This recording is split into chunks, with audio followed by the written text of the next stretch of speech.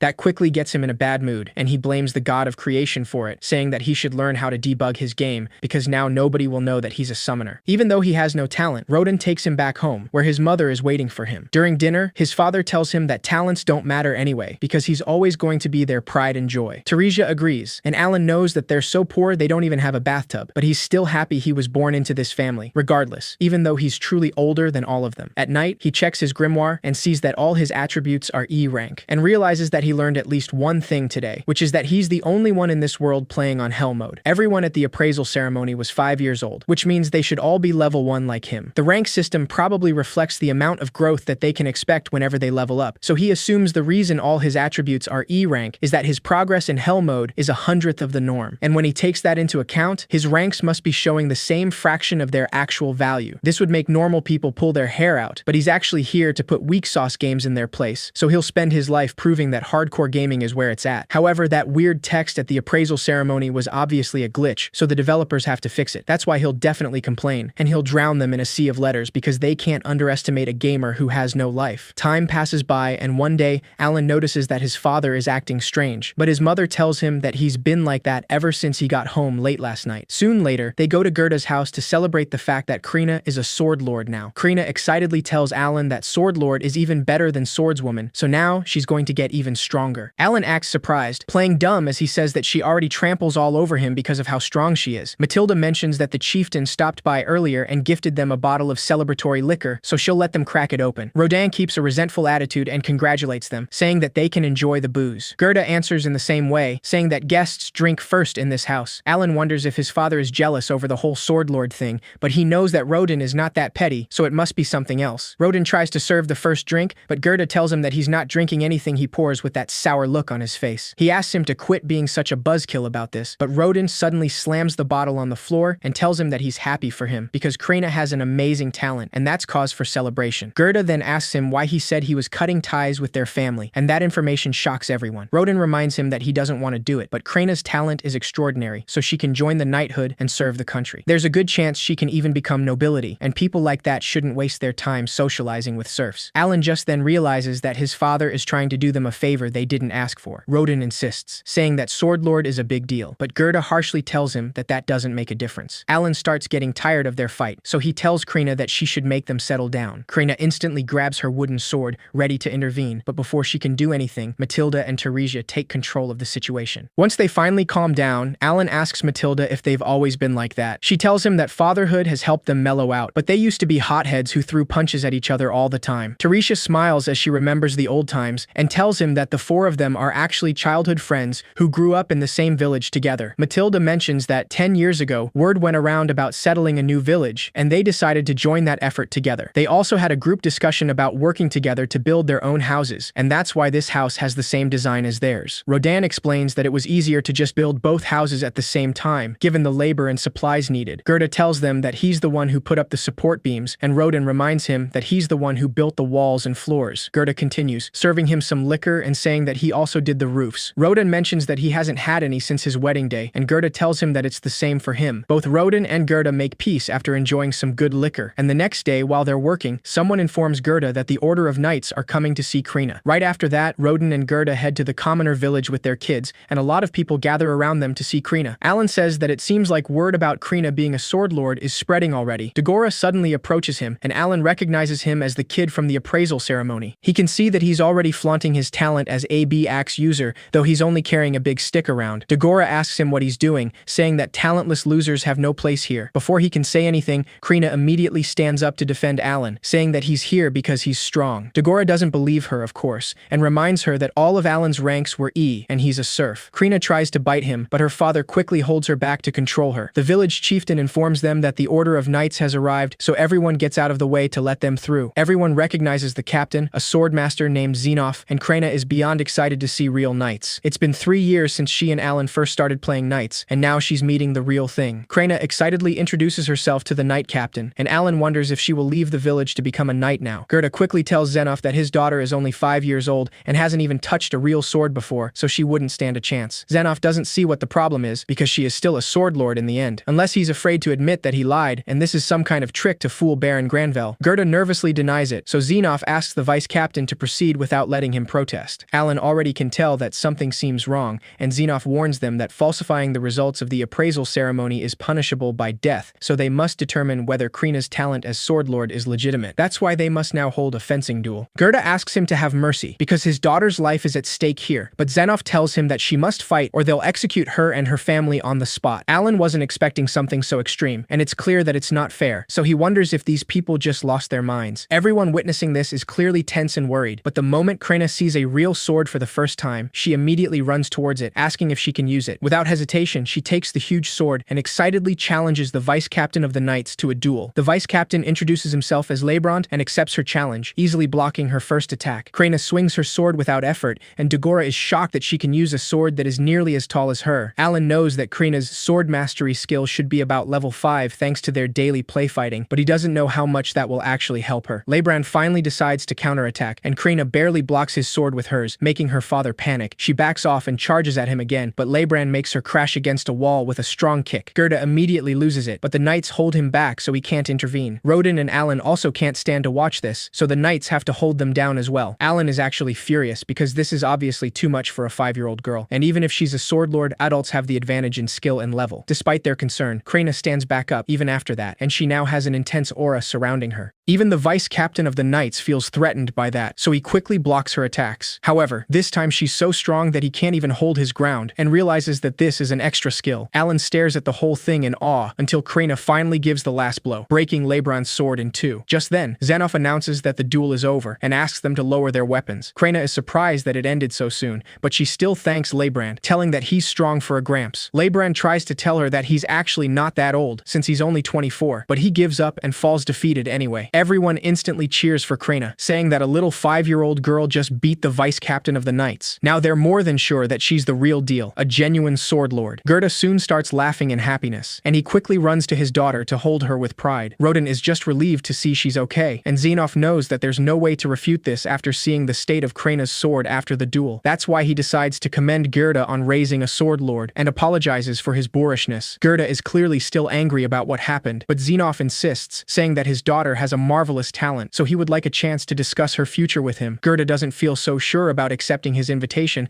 but Xenof tells him that he can bring his friends if it makes him more comfortable. That finally convinces Gerda, so they meet at the chieftain's residence to have a meal. However, Alan can tell that Gerda is still upset, and he can't truly blame him for that. He also gets why the captain and the chieftain's son are here, but he has no idea why Dagora and his father are. Alan assumes that he's just trying not to get overshadowed by the Sword Lord. That aside, he simply decides that he's going to sneak some of the Molmo fruit on the table home. Zenoff asks them to feel free to eat while he talks, and properly introduces himself as captain of the knights. He explains that he was sent here by the order of his lord to determine whether a true sword lord was among them, and the results are crystal clear. Zenoff tells Deboji that this frontier village was set to be named after him once it was fully established. However, now that they know a sword lord has been born here, his lord has declared that they should honor this momentous occasion by naming it Krana Village instead. Gerda is clearly shocked to hear that, and his grumpy expression disappears in an instant. Deboji gladly accepts, saying that he respects the Baron's decision. Zenoff apologizes for the change and tells him that 3 years back there was a sword lord born to the family of a count. Alan sneaks some fruit in his clothes, but he's surprised at that information because he's pretty sure sword lords can only be born in the serf, commoner, or baron social classes. Zenoff mentions that that particular individual went on to serve the royal family but failed to meet expectations. This led to a reappraisal, in which it was made clear their talent was that of an ordinary swordsman. Afterward, it was discovered numerous members of nobility had exaggerated their talents. Therefore, the kingdom has made it a point to thoroughly verify all results. Once again, he apologizes for putting Krina through such a harsh trial, and asks Gerda to continue to raise his daughter and help her flourish as a sword lord. When she reaches the age of 12, she can go study at the academy, and eventually serve directly under the royal family. Zenoff clarifies that at some point, an instructor will be dispatched to this village, so any kid with a talent must do their best to study and earn admission into the academy. Krina tells Alan that he has to study with them, but Dagora reminds her that he can't study himself out of a paper bag. They soon start fighting again, but that's when Zenoff finally notices Alan, and Rodin tells him that he's his son. Gerda finally introduces him, and Zenoff immediately knows that he's Rodin the boar hunter. He quickly stands up to pay proper respect to a village legend like him, and explains that the Baron is most fond of the great boar meat that is supplied by this village each winter. Zenoff asks him to consider this praise from the Baron himself, saying that he's a veritable hero for taking on the most dangerous role in the hunts. Rodin shakes his hands to thank him, and once they leave, he admits that he's surprised even serfs like him can get recognized by the big shots. He tells Alan that he'll do great things as well, because he has his genes in him. Just then,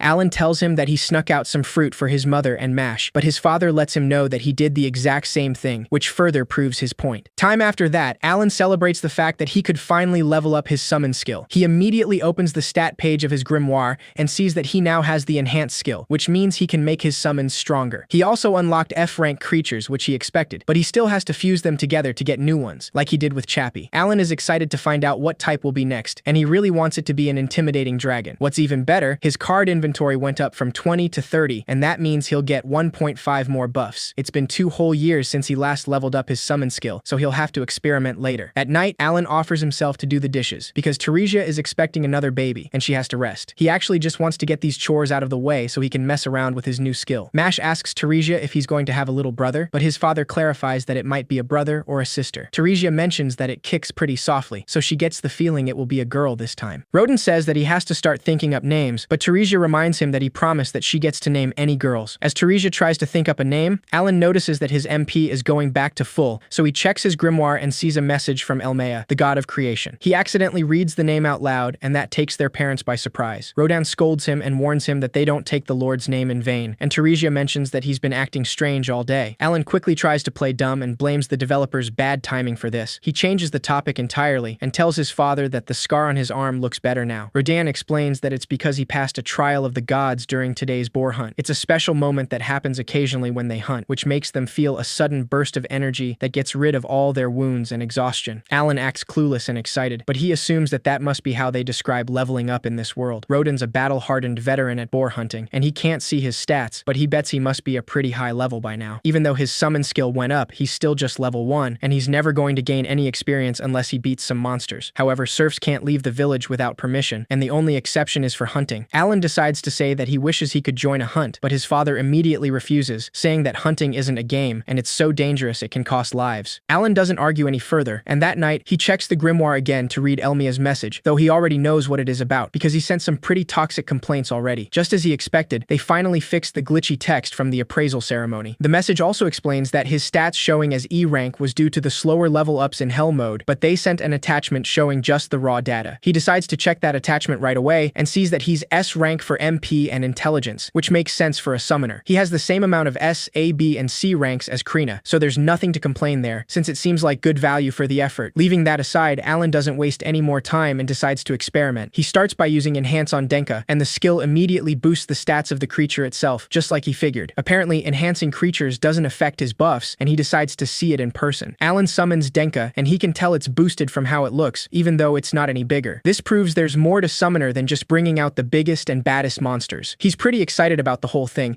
but Teresia suddenly enters the room, and she immediately panics when she sees Denka. Before Alan can stop her, his mother steps on it without hesitation, thinking that it's just a giant bug. The next day, after going through a cycle of summoning and unsummoning, Alan learns that enhancements on a card don't go away, which means as long as he has the MP to spare, he should enhance all the cards in his inventory. He's been testing all the various combinations for fusion, but he still hasn't unlocked the new type. The only possibility left is to fuse an F-rank insect with an F-rank bird, so he hopes to strike gold this time. Alan actually manages to get the new type this way, and he gets a new card, but he doesn't look all too excited to see that it's a grass F. He didn't even know that grass was a summonable creature type, so he was expecting anything but that. He guesses it's not all that different from an insect type though, so he simply accepts it and decides to check the buffs. Alan is glad to see that he finally got a creature that comes with an MP buff, and having this buff means that he can do way more stuff over the course of one day. At his current pace, he doesn't know how many decades it could take for him to reach the next level, but this buff might cut that down by a number of years. He decides to see what it's capable of and summons the grass for the first time. An apple with arms and legs appears in front of him, so Alan doesn't give it much thought and decides to name it Appo. It's obviously not made for fighting, and Appo shows him that its ability is called Aroma. Alan asks Appo to use its skill, but the apple simply sinks into the ground, disappearing from his sight. Just then, a small plant emerges from the dirt, and it grows until it reaches his shoulders. Alan is a little confused, wondering if that's all it does, but he notices that it actually smells like an essential oil. Teresia approaches him to let him know that it's time for lunch, so Alan panics and asks Appo to go back to being a card. The plant remains in place, and he doesn't know how to get rid of it, but when Teresia sees it, she just mentions that it has a really nice aroma. Alan plays along, but he wonders what the deal with this plant is, and if it has any use outside of its buffs. After lunch, Krina visits him to play with swords, as usual,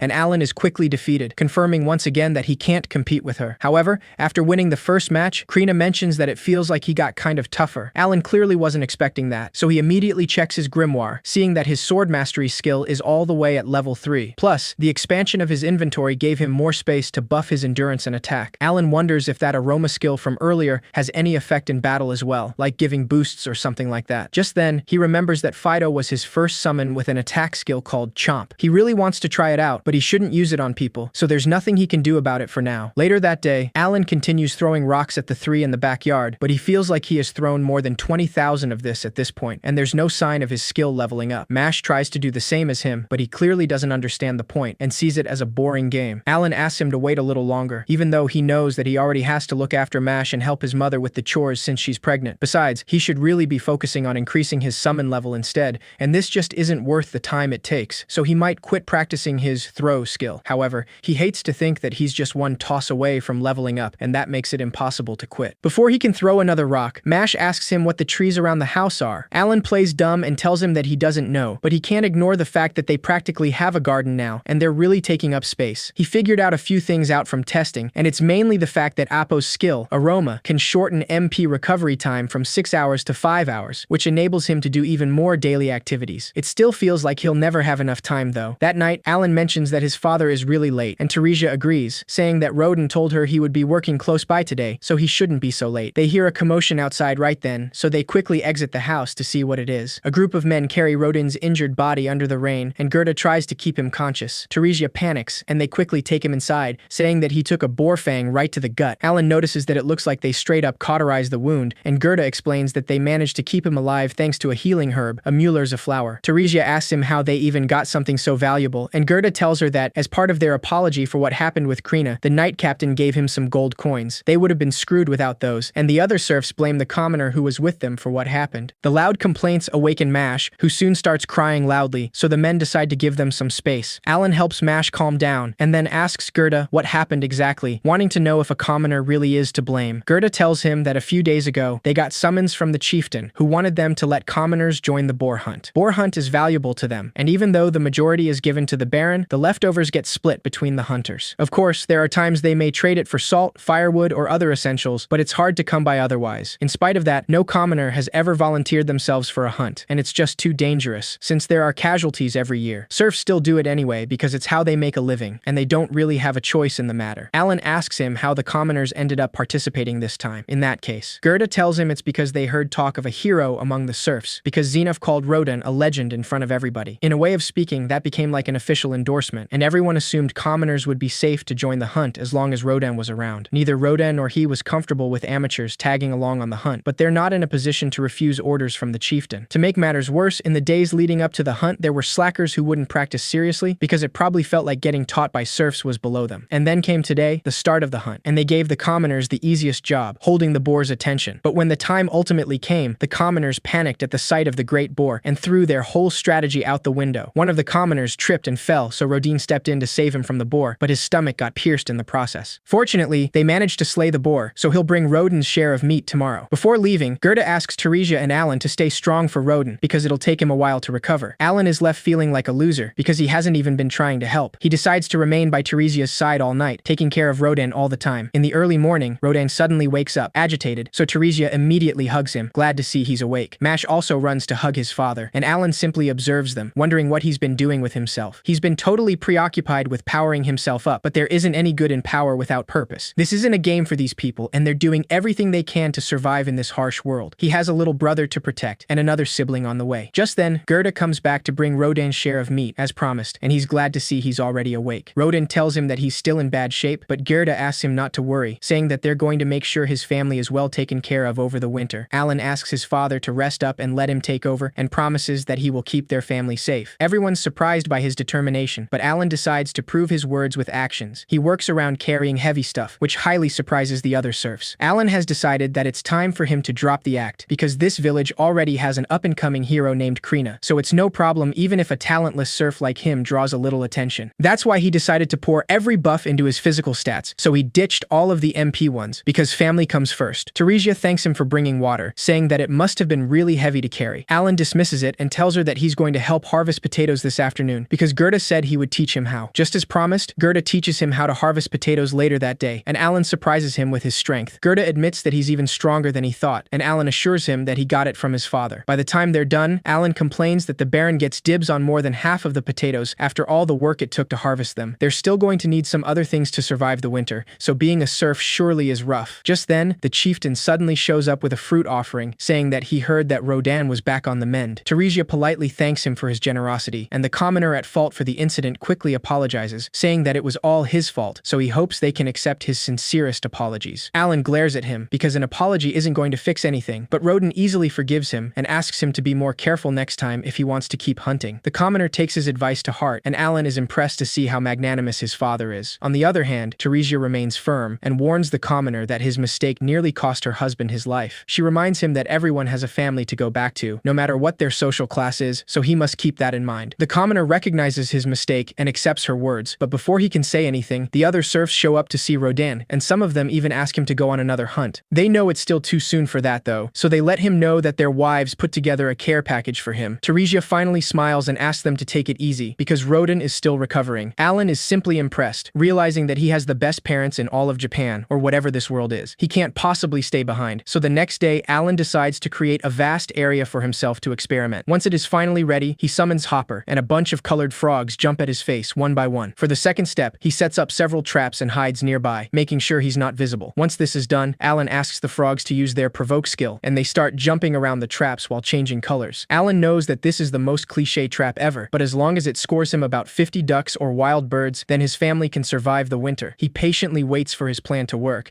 but as the minutes pass, Alan starts thinking that the range of their skill is not wide enough because he hasn't even seen the first bird in the sky. After a while, Alan gives up and recognizes that this isn't working, so it's back to the drawing board for him. However, just as he says that, he's excited to see a wild bird incoming, so he prepares to activate the traps he set. Soon enough, Alan realizes that it's not a normal wild bird, but a dangerous albaheron. The monster starts eating the frogs, and Alan remains hidden because he didn't think that the provoke skill would lure a B-rank monster. That's the monster he was named after, but it looks pretty tough, so he knows that the best option is to run for it. Before he leaves, he sees that his enhanced skill is up to level 2 now, and that can boost creature stats from +10 to +20. He's already enhanced every summon in his inventory, so Alan figures that it's worth a shot. After all, he could help provide for his family, and besides, hardcore gamers never shy away from a challenge. Alan lunges at the bird with his wooden sword, but the albaheron quickly knocks him down. Without hesitation, Alan summons Fido, because this is finally his chance to use them in real battle. Unfortunately, the Alba Heron gets rid of every one of his summonings and hits him way harder than before. Just then, he realizes that he's been losing buffs from each summoned creature that gets defeated, and it's making him weaker. That's a major downside to being a summoner, so he starts thinking that this might be the end for him. Alan tries to think about a way to get out of this, and decides to summon a creature named Sucker. They immediately cling onto the Alba Heron, and fortunately, they manage to do some damage. Alan never tested it to be sure, but he was right about these guys having an energy drain attack. That allows him to get away from the Alba Heron's claws, and even though he's weaker after losing so many of his summons and their buffs, that's not a problem if he can just cripple this thing instead. Alan decides to summon more dogs and leeches to drain the Alba Heron's energy and do more damage with Fido's bites. Thanks to this, he manages to defeat the Alba Heron with a blow of his wooden sword. As soon as the Alba Heron falls, his grimoire lets him know that he has gained 100 experience points. Alan just then realizes that he actually won, and he finally defeated his first monster. That gives him a rush beyond words, and he doesn't hesitate to go inform his family, bringing the Alba Heron home with him. Everyone, including Gerda and Krina, are obviously surprised, and Teresia quickly asks him how he managed something like that. Alan explains that it happened to land nearby, so he took it by surprise, which is mostly true. Rodin mentions that he's got a cut on his cheek and asks him if he's hurt anywhere else. Alan tells him that the bleeding stopped already, so it's totally fine, and he didn't get hurt anywhere else. Gerda checks the Alba Heron's body up close, saying that this is really impressive, and asks him if he took it down with his wooden sword and some rocks. Alan confirms this, but that's when Gerda notices some dog-like bite marks on the Alba Heron. Not knowing what to say, Alan nervously explains that he was fighting on pure instinct, so maybe he bit it a couple times. That leaves Gerda completely speechless for a moment, but he quickly snaps out of it and tells Rodin that he'll bleed it out for him since he's still recovering. Rodin thanks him for the help, and that's when Alan notices a big lump on the back of Gerda's head, so he assumes he got that while playing knights with Krina. Alan laughs at the thought, but Gerda then asks him to lend him a hand with the job. Once they carry the Alba Heron's body somewhere else, Gerda tells him that Alba Herons weigh 60 kilos on average, but that drops to 20 kilos after they drain the blood and dry them out. Only half of that meat is edible though, and their wings fetch quite some money as well. Alan listens attentively, feeling happy that his neighbor is willing to teach him all this. Gerda also tells him that they still have to fork over most of it to the upper class, because the 60% tax even applies to wild monsters. They're nice enough to overlook smaller ones like E-rank horned rabbits, but Alba Herons are D-rank. Gerda takes a small gem out of the Alba Heron's body and explains that it's a magic stone. Magic stones from any monster above D-rank also fall under the tax, but it's not a big deal, because they're worthless to them in the village anyway. However, a kid like him wouldn't be out there catching monsters if his dad hadn't gotten hurt so bad, and they can use that as leverage to negotiate a bigger cut with the chieftain. Alan comes up with a great idea after hearing that, so he and Gerda go to the chieftain's residence together soon after. Gerda shows the Alba Heron to Deboji, saying that Rodin's youngster stuck his little neck out to take down this monster. The chieftain is more than pleased to see the Alba Heron, but that's when Gerda tells him that they'll fork over the entirety of its wings as tax, but he shouldn't mind them taking the rest. Deboji quickly protests, saying that that would be a problem because the Baron has asked that they deliver even more meat this year, and he surely understands what that means. Alan is a little surprised by that, but he quickly understands that that's why the chief was so insistent on having commoners join the hunt. Gerda tells him that they'll throw in the magic stone as well in that case, but Deboji still doesn't seem satisfied to have only the wings and the magic stone as tax. Before he can protest again, Gerda clarifies that if only somebody hadn't asked the impossible of them, then maybe their resident hero, Rodin, wouldn't have gotten hurt so badly. He mentions that now his poor family is on the verge of starving to death because of that, so he doesn't know how they'll survive the winter with 4 mouths to feed and 1 on the way. Alan quickly plays along and pulls out a perfect act, saying that he's really hungry and it's making him dizzy. Gerda dramatically asks him to hang in there and wonders just who they can blame for this awful predicament. Deboji quickly gets the hint, and he admits that he owes a lot to Rodin for his work, so they can have the rest of the Alba Heron this time. Alan thanks the chieftain, happy to know that their plan worked, and he asks him if they can keep the meat and just give him the wings and magic stones in the future as well. Deboji is a little taken off guard, but this is the real crux of the issue. So Gerda plays along and tells him that it's not good to count his Alba Herons before they've hatched, since they're really tough to get. The chieftain recognizes that they have a good point, so he allows them to have the meat if they're lucky enough to wrangle another one. After getting the deal they wanted, Alan returns to the village and sets up the same trap from before, using Hopper as a decoy to attract more Alba Herons. This time, he manages to catch 2 Alba Herons, and he makes Hopper disappear before they get hurt. Alan wastes no time and summons the leeches again to suck the Alba Heron's energy. He throws them off balance after throwing some rocks at their heads, and then summons Fido to attack the Alba Herons with the Fang skill. Thanks to this, the Alba Herons soon collapse with no energy left, and Alan uses the opportunity to hit them on the head with his wooden sword. He celebrates his victory and makes his summons return to his grimoire, completely unharmed. Alan has been hunting once every 3 days since beating that first one, but this is the first time he didn't lose any summons, so it's a flawless victory. The grimoire lets him know that he has gained 200 experience points for defeating 2 Alba Herons. His experience has reached the max of 1000 over 1000, so he also has gone up to level 2. Alan gets really excited and decides to check the stat page right away, realizing that he recovered all his HP and MP after leveling up. However, his stat increases are only 60% of the total they should be, so he's not getting the full benefits of the level up yet. Alan is still happy that he managed to level up, and he actually got some big gains on his general stats. 6 years after being reincarnated, he has finally hit his first level up, which is a huge achievement. This apparently is what it's like to pass a trial of the gods for everyone else, and it truly feels amazing. Alan decides that it might be time that he lets his family in on the truth, so he quickly returns home with the 2 Albaherons. Roden is clearly surprised that he beat them at the same time, and he notices something different about Alan, but decides not to mention it. When the bell rings, Alan knows that he has to go already, and soon after, he's playing knights with Krina. With today's hunt, he's met his goal of 10 monsters, and once he dries the meat, they'll have enough to make it through winter, so the only thing left now is to trade for firewood. Since there are a lot of Albaherons around for migration season, he could try to hit level 3 by hunting 20 more, but that'll be hard to do before the end of the year. As he thinks about that, Krina quickly disappears from his sight and manages to surprise him from behind, hitting him on the head with her wooden sword. She leaves satisfied after that, and at night, Alan decides to talk to his parents, confessing that he heard an oracle from God back when he was 1 year old. That clearly takes them by surprise, and Alan mentions that the god Elmea told him that he would bless him with power and wisdom. It basically means he's smarter and physically stronger than the average person. But at the same time,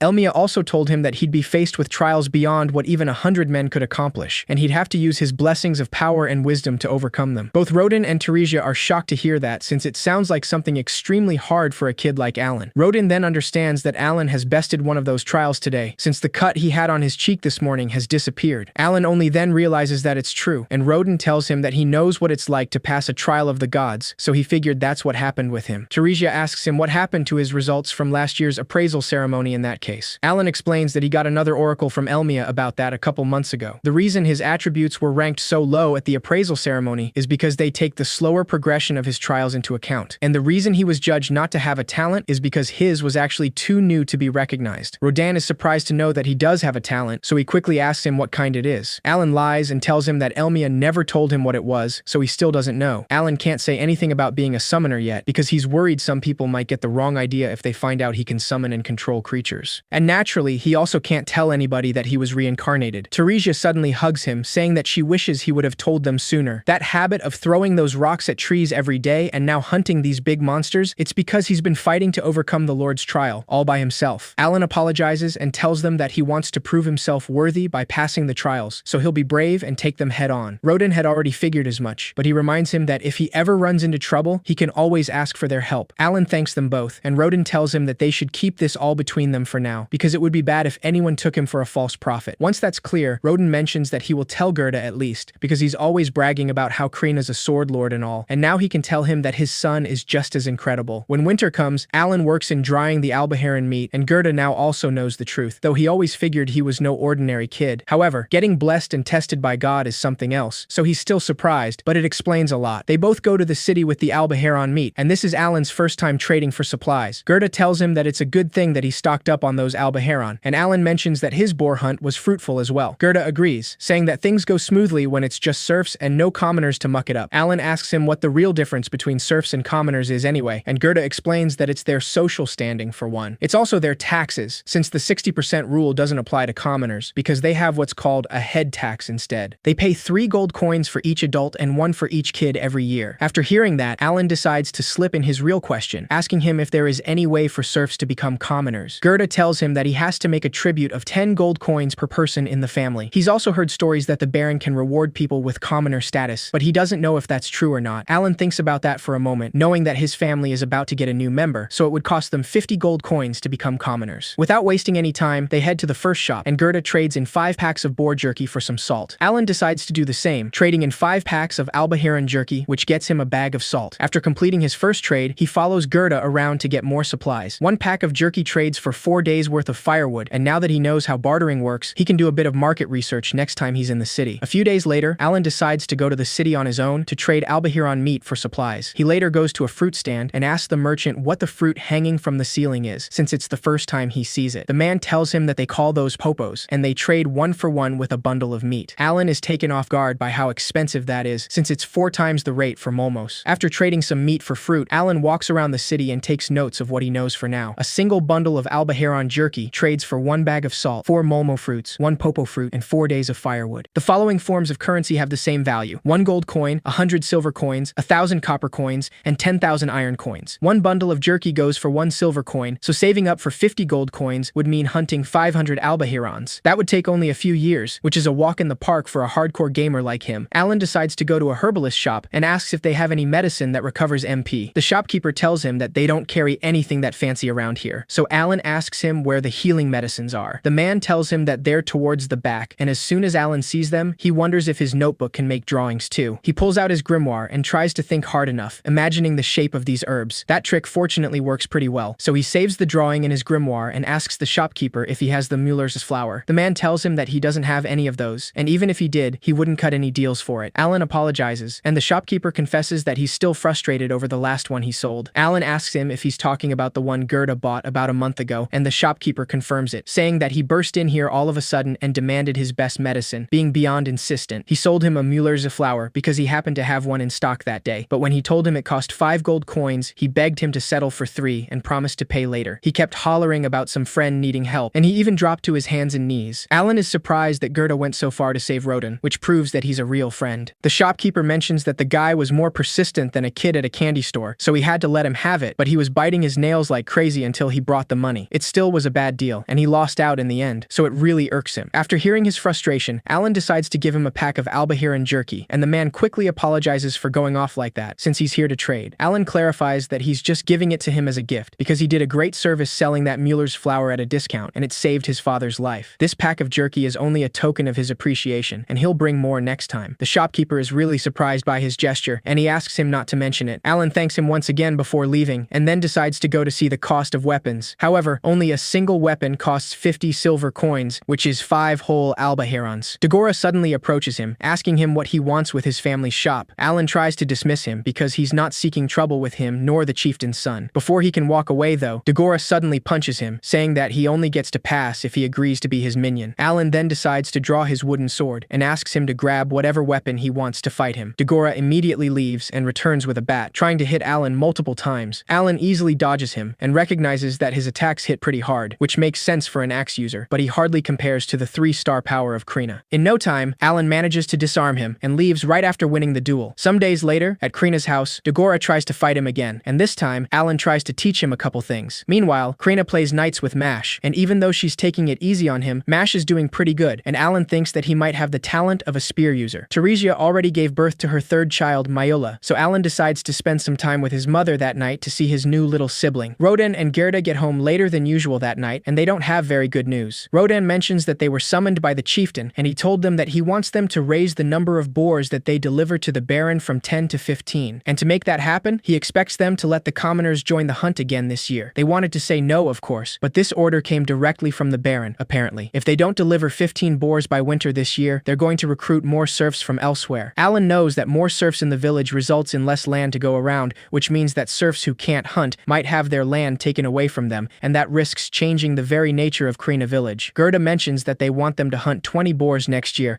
and the only way to make it happen is for them to hunt more often than the usual once every 10 days. That also means greater risks for everyone involved, but the opinions of a few serfs can't compete with the orders of the Baron. Alan decides to speak up, saying that if they increase the number of hunts, then they'll just keep expecting more from them over the years, until it soon becomes impossible. The ultimate result is still recruiting more serfs, so they should do what the chieftain says and let commoners join the hunt again. Gerda is clearly against this, but Alan reminds them that he has wisdom that was blessed to him by Elmia, so he hopes they let him handle all this because he knows how to make it work. Roden decides to give him an opportunity, so on the next hunt, he informs all serfs and commoners that they're adopting Alan's hunting strategy now, but he's only tagging along to watch. Alan actually was expecting to be part of the hunt, but his father is truly a hardhead, and he wouldn't budge. There's nothing he could do about that, but the important thing is that they train the newbies to help the group hunt more boars, because he doesn't want to see anybody get hurt like his father again. The commoner that caused that incident approaches Roden to apologize for what happened last year, and asks him not to cover for him if anything goes wrong today. Roden easily dismisses it, holding no grudge against him, and he simply asks him to focus on his role in the hunt. Soon after that, the hunting team exits the village, and this is the first time Alan gets to leave the village after 7 years living as a serf. It's a small step forward for him, and he can actually see the White Dragon Mountains in the distance. Every fall, the boars leave the foot of the mountains to come here in search of food, and legends say that a mythical white dragon lives somewhere near the summit. Alan quickly catches up with the group after fantasizing about about that, and he explains his hunting strategy to everyone. Roden just tells them that they must stick to what they practiced, and then asks everyone to go to their posts. Alan goes to a safe hiding spot, as promised, and when he sees the giant boar running towards the group, he realizes that it is truly terrifying, as they said. All the serfs dig their heels into the ground and manage to stop the boar with their spears. While they hold it back, Rodan and the other serfs attack the boar from the sides to drain its blood and do more damage. Alan observes the whole thing, understanding that the bait team lures the boar in, and then the tank team holds it in place while the strike team attacks its vitals. This is the method that his dad and the others have used to hunt successfully for over 10 years without any talents. Now that the boar has been weakened, Alan asks the commoners to get ready, since it's almost time for them to act. It was a mistake to count on weaklings like them to tank anything in the first place, so his strategy is to leave them at the end to finish off the boar. They should only need to attack it once to gain experience from the battle, and that will make them stronger. Once Roden gives them the order to strike, the commoners attack the boar with their spears, finally defeating it. As soon as the boar falls on the ground, the commoners can feel power flowing through them, which means they overcame a trial of the gods. Everything went just as Alan planned, because it sounds like they leveled up. Since boars are C-rank monsters, they must have gained a lot of experience, and it's easier for them to level up. Alan decides to check his grimoire to see how it went for himself, but he feels frustrated to find out that he didn't get anything, which means that it doesn't consider him part of the battle for just standing nearby. The commoners approach him to thank him, saying that his advice made all the difference. Despite being part of the reason they won, Alan feels like this is a victory laced with the bitter taste of defeat. Some days later, while Alan is fetching some water in the village, some neighbors ask him if he's going along on today's hunt as well. Alan confirms this, saying that he'll be there to watch as usual, though he'd really like it if his father let him wield a spear too. The villagers quickly turn down the idea, because Roden would beat them up for even suggesting something like that. His neighbor mentions that he's a little jealous, and he wishes that he could join the hunt too. The other serf asks him to put down his butcher's knife for once and join the hunt in that case, but the man clarifies that he can't do that because his wife's got a kid in her belly. He has to play it safe because of that, but he's always happy to have more monster meat to carve up. As soon as Alan hears that, he decides to ask him for a favor and shows him all the albaherons that need to get butchered. The man is clearly surprised to see so many, and Alan tells him that he was hoping he would butcher them for him because they're just too many for him to handle. He promises to give him 2 packs of meat for each one he takes care of, and the man is more than pleased with that offer. These albaherons aren't part of the family's food reserves, so Alan needs him to break down the carcasses so he can sell the meat. After all, he has to use something to earn those 50 gold coins to get his family out of serfdom. It would cost extra to have a butcher in town to do it anyway, so it's better to just outsource the job here, which also means fewer trips overall. On the next hunt, there are more commoners joining the team, following Alan's strategy. Alan knows that by gradually adding new people to the team, they'll eventually have enough to make 2 groups, and that should double the amount of boars they can hunt. He wishes he knew why the Baron was so hung up on having more boars though, since he doesn't get the impression his territory is suffering from food shortages. Soon enough, the bait team attracts another boar, and the tank team holds it back with their spears. The strike team weakens it again by attacking it from the sides, and that's when Gerda asks the newbies to do their part. All of them attack the boar with their spears, and they soon take it down, which makes them feel like they have overcome another trial of the gods. Alan quickly checks his grimoire after the boar falls and sees that his plan has worked because all his stats have gone up, and he even leveled up. Just before the fight, while the boar was running towards the tank team, he summoned Denka right in its path. His creatures can be summoned to any location that he can mark by sight within a 50-meter radius. Since Denka was in the way, the boar stepped on it, and that was enough for Alan's plan to work out. After all, as long as the boar attacks one of his creatures, it's enough to count him as a participant in the battle. 3 months later, Alan mentions that this world apparently shares the custom of celebrating the start of the new year, which led to him being invited to the chieftain's residence for the first time. He returns to the village after that with Krena, who's really happy that they got candies and some gifts to take home. Alan assumes that this is supposed to be the reward for successfully meeting the 15 boar quota, so he can't complain at all. Once they're home, their families are already waiting for them to have dinner all together. Alan tells Roden and Gerda that they had a good time at the chieftain's residence, and they should have gone with them. Gerda mentions that sitting through all that pomp and circumstance is a boring way to start the new year. That aside, they decide to get the party started and enjoy the feast together as a family. Gerda asks him if the chieftain said anything about them, and Alan mentions that he was really appreciative. Rodin tells them that given how things are going, they shouldn't have a problem meeting the quota of 20 boars this year, and it is all thanks to Alan and his plan to train the newbies. Gerda then notices a seemingly special bottle behind Alan, so he decides to ask him about it. Alan explains that the chieftain gave it to him as a gift, and it's a bottle of liquor. Both Rodin and Gerda get excited almost instantly, easily taking the bait, so Alan decides to reel them in. He excitedly asks Mash if he wants to do more spear training soon, and his little brother agrees. Krena says that she wants to train as well, but Alan tells her that she's already strong enough, and they have to nurture Mash because he has the makings of a spear user. Despite the sudden change in topic, Rodin and Gerda are still thinking about that liquor he has. Alan reminds them that it was a gift the chieftain gave him, but Gerda asks him not to be silly because everybody knows that he's not even old enough to drink it. Once it gets to that point, Alan proceeds with his plan and tells them that he'll let them have it, but only if they beat him in a contest. Roden hesitates, but Gerda accepts without thinking, feeling confident that they can win against him alone. Alan then asks them what he'll get from them if he wins, and that takes them off guard, so they just ask him to tell them what he wants. Without a doubt, Alan says that if he wins the contest, they'll have to let him wield a spear during all the boar hunts this year. Both Roden and Gerda realize right then that they walked right into Alan's trap, which reminds them just how smart he truly is. Roden decides to accept either way, saying that if they win, they'll get the liquor, and if he wins, he can fight in the boar hunts. Gerda asks him what kind of contest he had in mind, and Alan tells them that it'll be arm wrestling, of course. That quickly makes them feel more confident, and Gerda decides to be the first up against Alan, saying that he won't go easy on him. Alan is completely prepared because he stocked his inventory full of Fido cards just for this, and buffs into attack power. Not to mention, he's level 6 now, so he's pretty sure he's got this in the bag already. Thanks to that, Alan manages to win against Gerda, though from what he can tell, Gerda's attack stat must be somewhere between 150 and 200. Despite how well that went, when it's Roden's turn, Alan can't keep up with his strength, and he ends up losing in the end. Alan accepts his defeat, realizing that his father's attack stat has to be over 300 at least. While they enjoy the liquor bottle, Alan analyzes their strength, and since Gerda's attack stat is around D rank, his father's is more like C rank. That at least gives him a reference for how strong the people playing on normal mode can get. Roden tells him that he's not weak by any means despite losing, but he's not hunting any boars until he has what it takes to beat him. Alan decides to hold him to that because he stands a decent shot of making that happen if he can get to summon level 4 before fall. By June, Alan's summon level finally goes up again, and the grimoire gives him a lot of new information. He quickly checks his stats page and finds out that he has unlocked E-rank summon creatures, and even a new type. It seems like he has to fuse them together again to find out what kind it is exactly, but he has plenty of MP to spare this time, so he can experiment freely. His card inventory went up by 10 as well, and the amount of buffs that summon creatures provide scale by their level, so he should get a significant boost if he fills his inventory with 40 E-rank cards. That means he can totally beat his father at arm wrestling now, so he'll be able to participate in hunts soon. Alan then notices a new skill called storage in his grimoire, and he doesn't understand what it is at first, until he sees a hole in one of the pages. He tries to put a stick inside, and realizes that it's actually pretty deep, since it really has no bottom. Alan soon finds out that he can call up a mental image of the items he has stored inside. He decides to experiment and throws a bunch of stuff in, learning that he can put anything in this hole as long as it fits, and there are no limits on the amount either. Something about that feels wrong to him, because one major aspect of games is how many items the player can hold. He doesn't understand why they're giving him a god-tier storage skill at this particular point in time. Whether it's a key, a boat, or a magic carpet, items are usually obtained around the time they become necessary, because that's how the developers design it, of course. That's why there must be a reason behind this, something that makes it necessary to have right now. Leaving that aside for now, Alan decides that it's time to play around with the E-rank summons. For some reason, nothing happens when he tries to create a rank E insect, which makes him think that he doesn't have enough MP. The grimoire informs him that he doesn't have enough E-rank magic stones to create a rank E insect. Alan didn't even know that was a thing, and he's surprised that creating E ranks requires items now. He decides to sneak into his room without waking his little brother up, and gets the bag with all the money he's earned lately. Alan kept some magic stones from the horned rabbits that wandered into the village, so he uses some to create a rank E insect. It doesn't work at first until he puts the magic stones in his storage and manages to create what he wanted. By the looks of it, it seems like the E rank insect is a butterfly, but when he decides to summon it, it's clearly bigger than he expected. As always, Teresia shows up at the worst possible moment, so he panics and asks the butterfly to hide. The insect quickly hides behind his back, so Alan tries to play it cool and gives his mother an excuse. After Teresia leaves, Alan continues trying his new summons, and one of them is a rank E beast, a saber-toothed tiger. It seems bigger and tougher than his dog summon, and its buffs increase his stats by 10 too, which is double what the F ranks do. He decides to name it Tama and welcomes it to the team before making it go back to the grimoire. Now that Alan is away from home, he decides to try to do some fusions, wanting to get a rank E bird. He manages to get it after throwing some magic stones in his storage, and that alone lets him know that he's going to need plenty from now on. However, that night, his father tells him that horned rabbits shouldn't be coming around anymore, because they made a ditch around the whole village a couple years back. Even small monsters like those can be dangerous to kids, and that's why they decided to do it. Alan finds himself in a difficult position now, because he doesn't know how he can get more magic stones without any rabbits. One day, while Krina is playing knights with Dagora, Alan decides to talk to Palomas, and asks him what he knows about magic stones, since he heard that he's pretty smart. Palomas tells him that they're small gems that are embedded in monsters close to their hearts, and they're mostly used to power magic tools. Magic tools are items that activate when used with magic stones, and they have many different types of them in the royal capital. D and C rank stones can be useful for people in the capital, but E rank stones are basically just trash, so he can usually find them lying lying on the ground. To prove this, Palomas walks for a bit and finds an E-rank magic stone on the ground. Alan thanks him for the information and the magic stone, and he now knows that he'll need to scavenge around the village for them. He decides to call in backup though, and after a while, he manages to gather a bunch of magic stones thanks to the help from some villagers. He's created all of the E-rank summons available because of that, so it's now time to find out what kind of abilities they have. Before he can do that though, one of his new summons, Hawkins, flies straight towards him and warns him about something dangerous coming. Alan can barely react before a boar jumps right over him, making him fall and get hurt. Another one of his summons, Beansy, quickly approaches him and uses its ability to heal his wounds. The boar charges at him again, but the butterfly, Papillon, uses its ability to stun the boar, and that's when Alan asks Tama to attack. The tiger manages to do a lot of damage, and that alone manages to take down the boar in no time. Alan doesn't have much time to cheer, because another angry boar appears out of nowhere. It runs straight towards him, giving him no time to react, but another one of his summons, a rock named Wally, steps in right in time and acts as a shield. The boar runs straight into the sturdy wall and immediately collapses after that strong impact. Alan is relieved, but as soon as he blinks, everything around him is gone, making him think that he just hallucinated all that. He decides not to give it much thought, knowing that for these past 7 years, he's been considering exactly how a summoner is supposed to play. He could read a game FAQ or walkthrough for any other game, but that isn't an option here. That's why he has to figure out how to tap into a summoner's full potential all by himself. At this point, he's convinced that each summon type is designed to fulfill a specific role in battle. Insect types are for applying debuffs, beast types are for offense, birds are for gathering and relaying intel, grass types are for healing, and stone types are for defense. All of these things enable him to fulfill every role of a typical party by himself, and that's what makes a summoner good. It also helps explain why he got the storage skill at this specific moment, because he couldn't walk around with hundreds of magic stones on him otherwise. Now Alan understands what the developers were going for, and he has an unrivaled army of creatures at his disposal that can overcome any situation and rout any enemy. It's the ultimate power that makes the summoner stronger than even the demon lord. Soon after that, the chieftain informs Gerda and Rodin that from what he's been told, the Baron himself will be paying them a visit next month. That's because he has expressed interest in observing their boar hunts firsthand. Gerda doesn't seem very pleased by this, because the surprises never stop. First he wants more boars, and now he also wants a show. Rodin clarifies that that's fine with him, but he wants to know why he asked Alan to join them. The chieftain explains that they need someone to serve as a tour guide for the Baron during his stay. Gerda is clearly against this and asks him why he doesn't have his own son do it instead. Deboji tells him that his son Palomas isn't suited to the task, so he's hoping Alan can help them show the Baron hospitality starting with dinner the night before the hunt. Alan understands that he basically wants him to entertain the Baron while he's in town, and he's trying to win him over with these molmo fruits he's eating right now. Unfortunately for him, Alan is not so cheap, and he isn't going to agree so easily. The chieftain mentions that he's heard it was Alan's clever ideas that led to the success of their hunts last year, so he's sure he can handle this important job. When Deboji asks him for an answer, Alan can't help but think that he couldn't care less about the Baron at all. However, he knows that he won't get any chances to leave the village as a serf, and it will take 10 years of hunting boars and albaherons before he can reach commoner status. Rodin notices his hesitation and tells him that he can refuse if he wants. Just then, Alan remembers that there was one more ticket to rising the social ladder, because the Baron can gift people with commoner status. That's why he decides to accept being the Baron's tour guide during the boar hunt. A month later, Baron Granville finally arrives, and Deboji nervously welcomes him, saying that they're honored to have him. Granville thanks him for the warm welcome, and soon enough, his daughter, Cecil, comes out of the carriage. They all head to the chieftain's residence for dinner, and Granville tells Deboji that he appreciates the work that he's put in over the years to establish Krina village. It's been 15 years since the land reclamation decree, and there has been no greater success than here in the Granville fiefdom. Deboji thanks him for the praise, and the Baron also apologizes for all the fuss over boar meat. He knew asking for more would burden him unduly, but he simply couldn't refuse an order from the king. Deboji is shocked that the order comes directly from the king, but Granville clarifies that the blame truly lies with Viscount Carnell. The Baron suddenly can't contain his anger as he talks about it, saying that that scoundrel was calling attention to the boar hunts while he was in front of the king. Granville's butler tries to make him calm down, saying that his tone is frightening the chieftain. Once he calms down, the Baron enjoys the dinner they prepared for them, and he's gladly surprised by how exquisite the food is. His daughter Cecil agrees, saying that the meat is quite delicious, more than she was expecting. Granville asks them what kind of meat this is, but Deboji isn't very sure himself, so Alan decides to speak up and informs them that this is a dish of albaheron. He mentions that the meat is from one hunted just yesterday because they used only the freshest ingredients for the Baron. Alan explains that it uses breast meat, thigh meat, and liver, all flavored with a blend of herbs. The Baron is quite pleased by his explanation and assumes that he's the chieftain's son, but Deboji clarifies that he's actually the son of Rodin. Xenov quickly remembers Rodin, the boar hunter, and remembers why Alan's black hair and eyes seem familiar. Alan politely greets him and mentions that he will be serving as their guide during tomorrow's hunt. Granville admits that he's such a well-mannered young man and asks Deboji Deboji if his father is a former member of the knighthood. Deboji quickly clarifies that he comes from a family of serfs, but Granville's daughter seems outraged by this, wondering how they can let one of them into their guest hall. Granville instantly scolds Cecil and reminds her that serfs are fair members of their fiefdom, so she can't just treat them like they're some kind of animal. Cecil apologizes, but she continues glaring at Alan like he's her sworn enemy, even though he didn't do anything to deserve it. That aside, Xenoph tells him that he hopes he's ready to acquaint them on the finer details during tomorrow's hunt. He mentions that wrangling 20 boars in 1 year is a steep goal, but if it proves too difficult, then his knights will take over the hunts. Alan quickly gets defensive and assumes that Xenoph isn't convinced that the serfs have what it takes. Cecil tells Xenoph that that would be most wonderful, and mentions that she asked her father to let her tag along because she wanted to see a great boar up close, but seeing the knights slay one would be even better. The Baron doesn't seem to be against this, so he tells Alan that once he's shown them the fundamentals, the knights can handle the responsibility of hunting. Alan politely declines the idea and clarifies that 20 boars is a paltry number, so they will have no problems meeting the quota, and their performance tomorrow should convince him of that. He leaves everyone at the table speechless with that, and the next day, they finally prepare to see the boar hunt. Granvelle tells Xenoph that he's leaving Cecil under his protection, so he expects him to keep her safe while they observe the hunt. Once they get to the hunting grounds, Alan informs them that they'll be able to see all of today's action from atop the watchtower they built just for them. After they climb the watchtower, Alan tells them that this is the forest where the great boars nest. The hunters finally arrive, and Xenoph instantly notices that they've got armor now. Alan explains that they made good use of the boars from last year, and that armor was forged from leftover pelts, bones, and fangs. He informs the Baron that he was asked to thank him for granting permission for that on behalf of his father, Rodan. Once the hunt finally begins, the bait team runs into the forest, and Alan explains that their job is to lure boars into the hunting grounds. Speed is a key factor for them, which is why they are only lightly equipped, unlike the other hunters. Both Granvelle and Cecil wait for something to happen, but Alan asks them to be patient, as it may take time to lure the boars, despite how many live in the forest. While they wait, Xenoph decides to ask him how the Sword Lord Krina is faring these days. Alan confidently tells him that she's doing great, and Xenoph is pleased to hear this. He also asks him to let her know a tutor will be dispatched here the spring after next to help her study for the academy entrance exam. Alan gladly accepts to inform her, but deep down, it's hard for him to imagine Krina studying for anything. The thought alone makes him laugh, because he's sure she's going to look really silly. Before he can think about it further, the bait team finally comes back, luring the first great boar into the hunting grounds. Alan explains that they start by boxing the boars in, with large shields made from 2 layers of the toughest part of the boar hide, found on its back. The strike team comes in after that, and then the long spear team is called into action. The long spear team consists of the least experienced members, who just joined last year. Xenoph easily understands that the frontliners with the toughest job are the ones wearing armor. Alan mentions that the armor also covers their backs to prevent injuries if one of the long spear team misses the target. Cecil starts feeling a little nauseous as she sees the boar getting stabbed by the long spears. Alan then says that the boar's neck is the best place to strike, and just then, Rodan finishes the boar with a fatal blow, making Cecil faint in her seat. All the hunters celebrate after the boar goes down, while the butler, Sibas, tries to bring Cecil back to her senses. Xenoph tells Granvelle that these men may not be knights, but he believes that they are worthy of being called warriors. Granvelle agrees, and admits that he must applaud their fighting prowess, so it seems there will be no problem with reaching the boar quota. As soon as he says that, the bait team suddenly runs into the hunting grounds, getting chased by 2 great boars. Xenoph is a little concerned to see they're facing 2 boars at once, so he asks Lebrun to make ready to assist. Alan quickly asks him to wait, saying that there is no need to panic because the hunting team is trained to deal with these situations. Rodan immediately gives the order to split into 2 groups and to stick to their training. Alan is sure that every hunter worth their salt knows to kill all the game they bait, and letting anything escape is folly. However, for the past 10 years, his father and the other serfs haven't been able to do that, mainly due to their lack of armor. 60% of their hard-earned boar meat gets taken as tax, and they have to exchange the rest for daily necessities. Spears were the only thing they could afford to upgrade, but it's possible for them to create some leeway by mastering the most efficient hunting strategy. That allows for gradual equipment upgrades, which then raises their efficiency even higher. Cecil comes back to her senses for a moment, but as soon as she sees Rodan striking another boar on its neck, she passes out right away again. The hunting team manages to take down 3 boars in no time just like that, and Alan hides his relief, because watching them fight 2 boars at once still has him sweating bullets. Granville mentions that leaves 17 more to go this year, but Alan quickly clarifies that it's actually just 10 more. After all, 7 boars had already been hunted this year before he graced them with his presence, so they'll have filled the quota by this time next month for sure. The Baron is clearly impressed by this, and now Xenoph is sure that his knights won't be needed after all. Alan then tells the Baron that they actually have 2 requests to make of him. For starters, they want to ask for permission to make 2 more of the shield walls. Granvelle assumes that it's in the interest of hunting even more next year, so he has no problem allowing it. Alan then tells him that for their second request, they would like to procure goods not available in the village, specifically liquor. They want his permission to trade in liquor and allow its distribution among the serfs. Because as more and more boars are hunted, there is a real concern that the resulting abundance of meat will reduce its value in the village. Exchanging the meat for imported liquor instead will help to prevent a market crash. The Baron asks him why they want it to be liquor specifically, and Alan explains that, given his position, this is something that Xenoph might understand better. The hunters must risk their lives to be effective after all. Xenoph quickly understands that he needs the liquor to help keep their morale high during the hunts. Alan confirms this, saying that that's how his father explained it to him. Xenoph then tells the Baron that he thinks that their request stands to very good reason. Granvelle decides to consider it favorably, and he tells Alan that he has done a splendid job today. Before they leave though, when Cecil finally wakes up, she warns Alan that he was lucky to get any praise from her father, but he shouldn't let it get to his head. She almost falls from her horse while she complains about him, but Sebas quickly catches her and asks her to be careful. Cecil certainly doesn't give the impression of a delicate damsel, and Alan is pretty sure this is probably the last he sees of her. However, he actually sees her again when he goes to the Baron's residence with his father and Gerda. Granvelle tells them that they've truly shown him what they're capable of, so he must commend their amazing hunting skills. Their accomplishments deserve to be rewarded, because he wouldn't make a good Baron otherwise. That takes both Rodin and Gerda by surprise, but this is exactly what Alan was waiting for. He hopes the Baron doesn't bother with money, because they want the social mobility of a commoner. Just as he was hoping for, Granvelle informs them that he hereby elevates them and their families to commoner status. After their initial surprise, Rodin, Gerda, and Alan thank him for his decision, though Alan is the happiest out of them, because that means he can go hunting outside the village limits. He has dreamed about this moment countless times over the past 8 years, and his first stop will be the White Dragon Mountains, because he wants to go dragon hunting. Granvelle mentions that he will also grant the same status to any serfs who have taken part in the hunts for over 10 years. They must do a thorough check and determine who among their team is eligible. Since he foresees no problems fulfilling the king's order, he can now return to the city and rest easy. Sebas then reminds him that there was one more thing the king was keen to know. Granvelle remembers that detail and tells them that the king wishes to promote Krina village as a shining example for the rest of the kingdom. That's why he asked him for the details of how the boar hunts began, wanting to know the history behind it. Alan is a little lost because he hasn't heard that story himself, but Gerda intervenes and clarifies that that's actually a sore subject for Rodin, so he'll tell it in his stead. Granvelle doesn't have an issue with this, so Gerda tells him that it all started in spring, 13 years ago. About 100 serfs from nearby villages relocated here to help develop the land as part of the reclamation decree. After 6 months of hard work, they had cleared out a good chunk of the forest, but fall was on the horizon when disaster struck. A great boar came out of nowhere and attacked them, devouring most of the wheat and potatoes that they had set aside for winter. The majority of serfs had chosen to brave the frontier after struggling to obtain food in their old villages, which meant going back wasn't an option. That's when Rodin spoke up, and he proposed they hunt the boars for meat. Back then, they didn't have any of the weapons, armor, or knowledge that they do now. In spite of that, all the men united to go hunting with pickaxes and hoes as weapons, and they managed to kill a single boar. Granvelle mentions that that sounds like a story to pride themselves on, because they came together to accomplish a difficult task. Gerda tells him that the problem is that they lost a friend in the process. After defeating the boar, they overcame a trial of the gods, and their injuries were healed, but their friend wasn't as fortunate. He has told Rodin over and over again that he shouldn't blame himself, but he just won't hear it. When Alan hears that story, he instantly understands why his father covered for that commoner back then. He risked his own life because he once lost a friend the same way. Granvelle apologizes for dredging up such a painful memory, but he tells Rodin that even though lives were lost, the village could have never come this far without his prudent actions. That's why he wants to honor the bravery of his youth with one more reward, so he'll allow him to ask of him whatever he wants. Alan gets really excited for the bonus event, so he encourages his father to ask for some liquor. However, Rodin has only one request in mind, and without hesitation, he asks the Baron to allow his son to work at his estate. He explains that Alan has a better head on his shoulders than he does, so any job is fine, even just hallboy. Alan clearly wasn't expecting that, and it isn't what he had in mind because it could totally ruin everything. The Baron decides to think about it though, and Sebas tells him that he has no problems with it, since Alan seems pretty clever to him. Alan internally panics and begs him to say no, because he wants to live his dream of hunting legendary dragons. He'll have even less freedom living with the Baron, so he must find a way out of this situation. Granvelle mentions that a hallboy won't do, so he decides to hereby appoint Alan as manservant of the Granvelle family. Cecil immediately complains about his decision, saying that just the idea of having a serf in their house makes her sick. Sebas reminds her that he's a commoner now, while Alan doesn't know what the difference between hallboy and manservant is. Rodin looks extremely happy though, to the point he starts crying, so Alan has no choice but to accept his new position. Soon after that, Teresia helps him with the preparations before he leaves the village. Krina looks a little sad to know that he's leaving, so Alan decides to have one more duel with her. Of course, Krina gladly agrees, but everyone is surprised that Alan is actually overpowering her this time. Alan used all the magic stones that he had stocked up and created 20 copies of Hawkins to go all in on agility. When Krina turns 12, she'll leave to study in Academy City, and then she'll go into the royal service. It's possible they'll never see each each other again, so he wants to give it his all in this last duel. In no time, Alan manages to tie for the first time and tells Krina that they'll settle this in the future when they meet again. Krina is a little surprised at first, but she gladly accepts the offer, saying that she's going to win for sure. Alan finally sees the smile he wanted to see, so he decides to say goodbye to everyone, including Dagora, who reluctantly gives him a dagger as a farewell gift. Everyone is sad to see him go, but Rodan tells him that manservant is only the first step for him, so he has to work hard to go places. Teresia, on the other hand, simply asks him to come back home if it gets too hard. With that, Alan finally says goodbye to his parents and leaves with the Baron, officially leaving his home village behind. After a while living in the Granville state, Alan starts getting used to his new life, dealing with Cecil's requests all the time. One day, she asks him for help to fetch some fruit from a tall tree, but despite all the trouble they went through to get it, she ends up spitting it out, not liking the taste at all. Alan mentions that they do say fruits that grow on high trees tend to be sour, and Cecil blames him for letting her eat the fruit despite knowing that it wasn't edible. Alan assures her that he had no idea, so Cecil doesn't fight him any further and tells him that she wants to cleanse her palate with popo fruit, so he has to go fetch her one from the market. Before he can leave, Alan is surprised to see everything suddenly going dark, and the moment he looks up, he sees a giant airship in the sky. Cecil doesn't understand his surprise, of course, and tells him that it's actually a magic ship, something very common. It is the first time Alan sees something like that, though, and he did see some of the tools powered by magic stones that Palomas mentioned, like a clock and lights, but nothing like that magic ship. The next morning, Alan wakes up feeling great, saying that this new place is a world of difference from sleeping in those hideous net cafes. The first thing he does in the day is inhale Apo's aroma, which helps him recover his MP faster, from 6 to 5 hours. He decides to go get breakfast after that, and meets with the head servant, Rickle. Rickle asks him if he's getting along well with Cecil, but Alan gives him a half-hearted response, remembering all the hard times Cecil gives him. He can almost hear the pity in Rickle's voice after saying that, and he reminds him that she wouldn't demand as much if he were only a hall boy. Alan decides to ask him what exactly is the difference between hall boy and manservant, since no one has told him yet. Rickle explains that the senior rank servants include butler, housekeeper, valet, lady-in-waiting, and head chef, and the lower ranks are coachman, cook, gardener, manservant, and housemaid. Those are all considered part of the family, while hall boys are only occasional helpers, so they're not really part of it. Alan is surprised to know that servants are members of the family itself, and he now understands why his father was crying tears of joy. The Baron was generous enough to make him part of the family, so he has to be grateful for that. After getting breakfast himself, Alan serves breakfast to the Baron's family, and while he wasn't surprised by the simple meals servants get, he can tell that the nobility doesn't eat much better. He stands next to the other maid in silence while the family enjoys their meal, and the Baron's wife tells him that he's picked up the basics of being a servant rather quickly. Alan politely thanks her, saying that he owes it all to the kind teachings of his seniors. The Baroness praises him for that wonderful answer, and tells her husband that Alan's manners are beyond what one would expect of a serf. Granvelle agrees, saying that his manners are remarkable in spite of him being talentless. Alan is surprised that Granvelle knows that, and it lets him know that the Baron did some digging on him. As soon as Cecil finds out that Alan is talentless, she doesn't miss the opportunity to brag about her own talent, saying that she's a wizardess. Alan is kind of impressed by that because that's a 2-star talent, which is pretty good. Cecil continues bragging and informs him that her elder brother Mihai is a swordsman. Granville suddenly scolds her and reminds her that she shouldn't brag about talents. Cecil soon understands her mistake when her brother Thomas starts crying, wondering why he's the only one without a talent. His father tries to cheer him up and tells him that he will attend Nobles College in the royal capital. Thomas tells him that he wants to go to the Academy City like Mihai did though, but the Baron explains that the Academy City is only for those with a talent. Granvelle clarifies that his lack of talent is why he attended Nobles College as well, but that's where he met his mother and started their family. Thomas accepts the reality with resignation, but Cecil can tell that he's still sad, and she blames Alan for that, as always. Later that day, since Alan has the afternoon off, he decides to head out of the manor to visit the market, which is a whole new world compared to the village. He's really excited to see the Adventurers Guild, and decides to take a look inside right away. Alan doesn't waste any time and asks the lady at the reception desk if he can become an adventurer, mentioning that he's 8 years old. The receptionist apologizes and kindly informs him that he has to be 12 or older to register as an adventurer. Alan is clearly disappointed by this, and he's doing the whole manservant thing out of respect for his father, but he refuses to give up on monster hunting. That's why he decides it's time to gather some intel and checks the Adventurers Guild bounties on the wall. He sees some E-rank horned rabbit bounties, D-rank goblins and big toads, and C-rank orcs and armored ants, which are worth 3 silver coins. An adventurer named Raven suddenly approaches him to inform him that this isn't a playground. Alan tells him that he's already leaving, but before that, he asks him why those bounties don't have a spawning location on them. Raven explains that it's because those monsters can be found almost anywhere. He immediately gets defensive and asks him when he became his teacher, but Alan clarifies that he's just curious and asks him how monsters are assigned different ranks. Raven reluctantly explains that monster ranks go up the further they are from town, so the higher ranks live near the White Dragon Mountains. Alan takes notes on his memo as he speaks, and then sees a B-rank murder gauche on the quest board, which is worth 200 gold coins. That's the monster Mash was named after, so he decides to ask why no one has hunted that one, since it's worth a lot of money, and it even has the location on it. Raven tells him it's because that thing is strong, and its speed makes it extra deadly, so it's better to let the knighthood handle it. Alan smiles, pleased to know that he's spilling all the beans, and he decides to ask him about the white dragon next to it, since it looks like the bounty has been available for a long time. Raven starts getting a little tired of his questions, but Alan promises him that he'll leave after he answers. Having no choice, Raven tells him that no one takes that quest because the white dragon is too powerful, but there are huge deposits of mithril inside the White Dragon Mountains, and some people are itching to mine it. That's why the reward has just been going higher and higher over the decades. With that, Alan easily understands that the mithril must be worth more than 1,000 gold coins. Before he can ask any other questions, Raven's party, Rita and Milky, finally approach him and notice Alan's rare dark hair and eyes. Alan simply tells them that he was learning about monsters from Raven, and he makes sure to thank him before leaving the Adventurers Guild. He got the details on almost everything he wanted to know, so Alan feels ready to tackle his next goal now. The air feels chilly as he runs out of the city, but he can't let his hard-earned day off go to waste. A guard tries to stop him before he can leave, asking him where his travel permit is. Alan simply shows him the Granville family crest, which basically gives him a free pass in and out of the city. Thanks to that, the gates open just for him, and Alan runs into the forest, free to battle as many monsters as he wants. He's been waiting 8 years for this, but he knows that he shouldn't stray very far from town, or else the monsters will be too strong. Alan decides to aim for some D-rank monsters around the 10-kilometer mark and finds a good spot after a while. He starts by testing the capabilities of his summoned creatures and instructs Hawkins to walk 1 meter to the right. The bird easily follows his instructions, since he has 150 intelligence, which makes him smart enough to understand Alan's orders. He didn't run into any monsters on his way here, so it isn't a good encounter rate. That's why Alan decides to summon several Hawkins, knowing that it's going to be better for him to search for monsters instead. He asks them to use their Hawkeye skill to find nearby monsters, and in the meantime, he summons Tama. However, unlike Hawkins, Tama's intelligence is only 28, so he's not really smart enough to understand what Alan says. That aside, Alan says that it's time to put Dagora's gift to good use, so he pulls the dagger out of his grimoire. Just then, Hawkins lets him know that he's found a monster nearby, so Alan quickly follows him. After a while running, he starts wondering where the monsters are, and takes a mental note to make his orders more specific next time, like limiting them to a certain range. Finally, Alan runs into a pack of goblins and quickly hides behind a tree, but the monsters spot him right away, so he summons Tama 5 times. He then summons another 5 to surround the goblins entirely, since his creatures can be summoned to any location that he can mark by sight within a 50-meter radius. Alan orders Tama to use his claw attack, and this time, the tiger understands the task right away. This seems to work at first, but the goblins are actually fighting back, so Alan decides to try something else, hoping it works. He summons the butterfly, Papillon, which uses its powder ability to put the goblins to sleep. Alan then tries to throw some rocks at them, but that isn't enough to kill the goblins, so he lets Tama finish the work. Defeating 5 goblins gives him 1,000 points of experience, which is quite a good number. Efficiency is key when it comes to grinding experience, so even though one goblin doesn't give as much as a great boar, they take less time to beat, so it's a way better deal. After collecting all the magic stones, he asks Hawkins to find more goblins and to let him know if he sees a group of 5 or more goblins within a 3-kilometer radius of where he is. Hawkins soon finds more goblins, so Alan uses the same strategy to defeat them, grinding experience until it gets dark. By the end of the day, Alan farmed 5 horned rabbits and 80 goblins, which gave him 16,050 worth of experience, and he leveled up twice. He got some valuable data on Papillon's debuff too, because when used against goblins, it has about an 80% chance of inducing sleep. It goes to show that even one summoned creature can be useful against a horde of monsters. He also learned a little about magic stones, since D-rank magic stones can't be used to create E-rank summoned creatures, and naturally, the inverse doesn't work either. Alan has to be mindful that there are situations where he might need his lower rank summons. With that, he decides to continue farming, but this time, Hawkins doesn't move, and Alan realizes that they can't see at night. That puts him in a difficult situation, because he was counting on Hawkins to help him find his way back to town later. In other words, he's now lost in the woods and doesn't know how to get back home. Alan miraculously finds his way back after a while and manages to get home. A month later, he decides to purchase 3 iron balls, since he wanted something with more oomph than rocks to do some real damage. He's gone monster hunting 4 more times since the first time, and now he's level 12. Farming easy mobs for experience while collecting better equipment is the tried and true strategy for any game, after all. However, one night, after he gets back to the manor, Sebas is already waiting for him, saying that they need to have a talk. Alan panics for a moment, and Sebas takes him to the Baron's office, where Granville tells him that he has proved himself a very capable servant over the past 2 months. He's heard nothing but good things about his work from both Sebas and Rickel, but he still needs to know what he's been doing on his days off. After all, he always leaves bright and early, yet returns well after dark. Naturally, he's free to spend his time off however he wishes,